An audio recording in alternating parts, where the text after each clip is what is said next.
மாண்புமிகு தமிழ்நாடு துணை முதலமைச்சர் அண்ணன் உதயண்ணா அவர்களுடைய பிறந்தநாளை முன்னிட்டு திராவிட முன்னேற்றக் கழகத்தின் கோவை மாநகர மாணவர் அணி ஒருங்கிணைப்பு நடத்துகிற இந்த அகில இந்திய மோட்டார் பந்தயம் என்பது ஒரு மரியாதைக்குரிய எங்களுடைய மேலாள் அமைச்சர் அண்ணன் செந்தில் பாலாஜி அவர்கள் வழிகாட்டுதோடு மாணவர் அணி நடத்தியிருக்கிறது.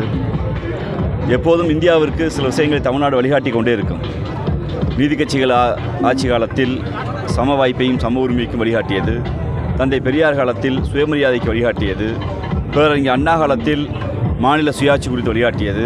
தலைவர் கலைஞர் காலத்தில் சமநல திட்டங்களுக்கு வழிகாட்டியது. இன்று தமிழ்நாட்டுடைய முதலமைச்சர் ஒரு மரியாதைக்குரிய முத்துவேல் கருணாநிதி ஆட்சி காலத்தில் சமூக திட்டங்களும் மகளிர் மேம்பாடும் ஒரு வழிகாட்டு திட்டங்களாக வந்திருக்கிறது.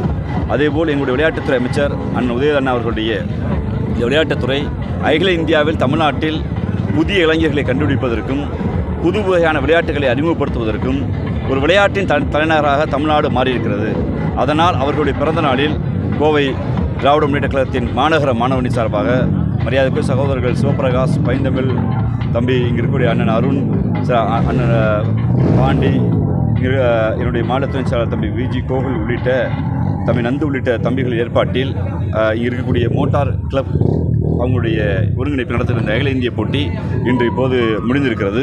இது வெற்றி பெற்றவர்களுக்கு இப்போது பரிசுகள் அளிக்கப்படுகிறது. தொடர்ச்சியாக விளையாட்டின் தலைநகராக மாற்றிருக்கக்கூடிய அவருடைய மரியாதைக்குரிய துணை முதலமைச்சருடைய பிறந்த நாளை ஒரு விளையாட்டு திருவிழாவாக கோவையில் கொண்டாட எண்ணி இன்று இப்போது பைக் ரேஸில் ஆரம்பித்திருக்கிறோம்.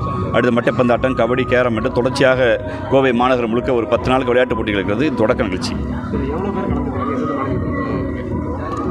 இந்தியா முழுக்க இருந்து ஏறத்தாழ 9 மாநிலங்களிலிருந்து விளையாட்டு வீரர்கள் பங்கேற்றிருக்காங்க. அது இல்லாமல் ஒரு ரவுண்ட் ஃபாரினர்ஸ் ரவுண்டுன்னு சொல்லி வெளிநாட்டு வீரர்கள் பங்கேற்றிருக்காங்க.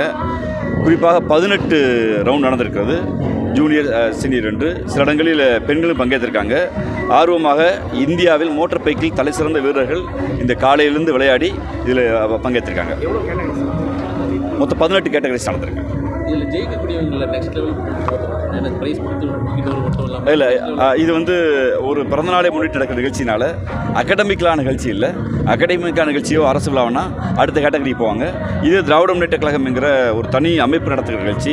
இது எங்களுக்கு கொண்டாட்டத்தின் வெளிப்பாடாக அந்த இளைஞர்கள் இந்த போட்டியில் இங்கே இருக்கக்கூடிய கிளப்புகளோடு எழுந்து விளையாடுறாங்க. அவ்வளோதான்.